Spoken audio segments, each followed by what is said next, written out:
Hello YouTube, this is Isaiah Smith, and I was second place in a tournament with my drytron deck profile, and I'll show you some surprising combos, and let's try to begin. 3 drytron alpha, your standard rituals. 3 drytron zeta, you can have to add your standard ritual spells. 3 drytron delta, reveal a ritual spell or monster and then draw a card. 3 drytron gamma, which just allows you to special summon any drytron from your grave. And then for surprisingly enough, the 1 drytron beta, it kind of came up because like once when my opponent banished a card, I was allowed to add back one of my drytrons. So all the names are kind of pretty good, except beta. Beta's kind of useless, but it came up pretty decent, so that was surprisingly enough. Plus, added one of my banished drytrons, so yeah. Okay, and then 2 diviner. So you just basically send it, and then it just gains that level depending on that whatever fairy type monster I send. And people didn't understand about this effect until I explained to them that it can increase the level. Now moving on to the rituals. 3 Cyber Angel Ben 10 lets you tribute itself from a drytron, and then lets you add a fairy monster from your deck to your hand. 1 copy of Natasha steals games, and I stole like 2 monsters with this effect of Natasha, so that was good. The 1 Magic Key Battle Buster, this lets you add a Magic Key card, so that's what was good about this card. And the 1 Meteor's Draconids, this can OTK your opponent, so yeah. Moving on to the spells. 2 ritual spells, which are Meteor Drytron. Instead of attributing levels, I contribute attacks for machines. 3 Drytron Nova. You special summon one of your Drytrons. 1 Drytron Fafnir, because adding 2 just breaks your hand. So that was another surprise that I did. I just took out another copy. 3 Cyber Emergency lets you add your Drytron from your deck to your hand. Now, some of you might be surprised about this card, and some people were surprised in the tournament, but 3 Forbidden Droplets. One match, one of my opponents banished 2 of these, and I managed to pull off 1, and then the other opponent that I faced, was surprised I used Forbidden Droplet, so that was good. It helped me a lot. 2 Triple Tactics, because I don't have 3, but I would rather just play 2. You only should just run 2 pre-prep of rights, unless you want to run 3 to make it 41, not 40. Here is another name, Foolish Burial.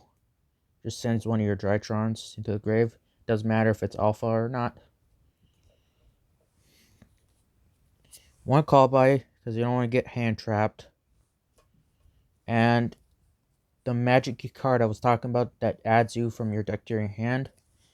Magic key unlocking. So if you control like a magic key ritual, I believe, or a magic key monster that was special summoned from the extra deck, you can basically activate this, negate and destroy that spell or trap whenever they activate a spell or trap. And then you can change their attribute. And let's just say you want to change it into water. You can change the attribute to water. Moving on to the extra deck.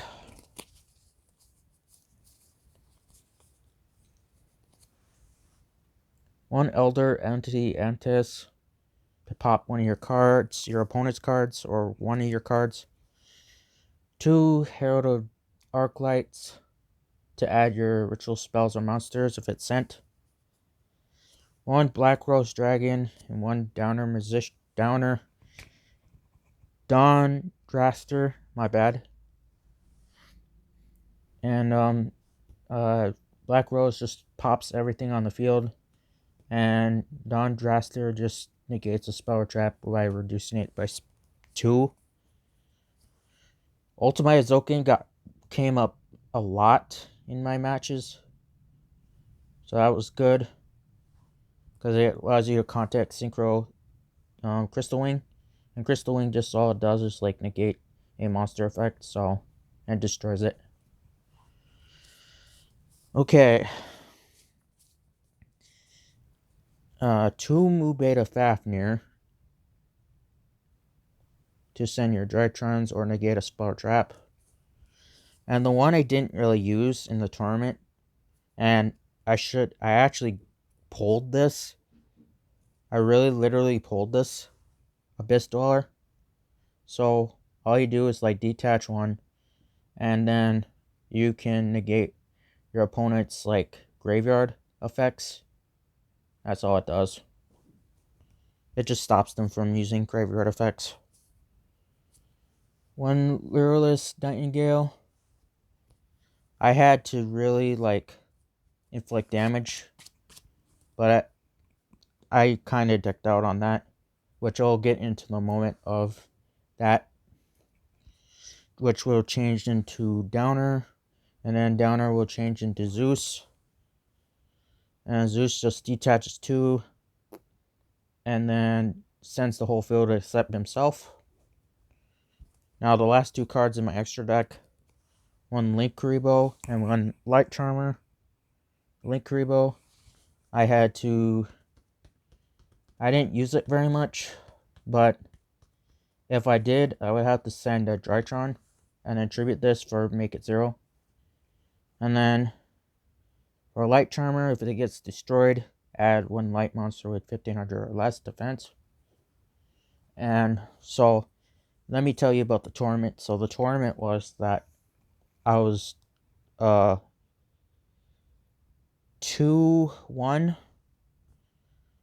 Technically the first round I drew with an opponent. So the first match I decked out, and then the second match I won. So we drew. And then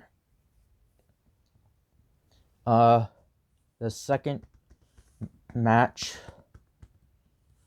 was that I basically lost that round, and I could have won if I didn't get burnt by Masquerade. If you guys don't know what that is, it's just basically pay 600 life points, I believe. That's all it does when you activate a card or effect from your opponent. When your opponent activates a card or effect, I mean. And then the final match, it was like a 3-round match. So my final match was that I basically beat my opponent. But all my matches was like win-loss, win-loss, win-loss. That's all it was. So, and surprisingly enough, I didn't play Abyss Dweller like I wanted to because I didn't have it at the time. I just pulled it. So, and this is my last recording / my last duels of Yu-Gi-Oh history. So I hope you guys enjoyed this video, and stay safe, and I'll see you in the next video.